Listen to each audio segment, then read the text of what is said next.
بسم اللہ الرحمن الرحیم۔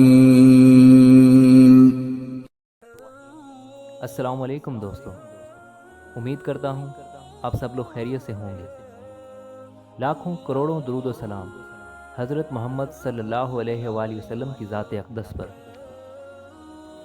حضرت ابو سعید خدری رضی اللہ تعالی عنہ فرماتے ہیں کہ رسول اللہ صلی اللہ علیہ وآلہ وسلم نے فرمایا، جس نے حلال و پاکیزہ کھانا کھایا اور سنت پر عمل کرتا رہا اور لوگ اس کے ہاتھوں تکالیف سے بچے رہے تو وہ شخص ضرور جنت میں داخل ہوگا۔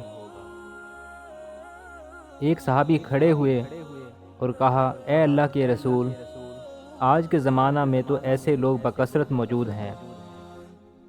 آپ صلی اللہ علیہ وسلم نے فرمایا، آنے والے ادوار میں بھی ہوں گے مگر بہت تھوڑے۔ سیدنا معاذ بن جبل رضی اللہ تعالی عنہ فرماتے ہیں کہ خوش قسمتی سے میں اپنے آقا کے ساتھ ہم سفر تھا۔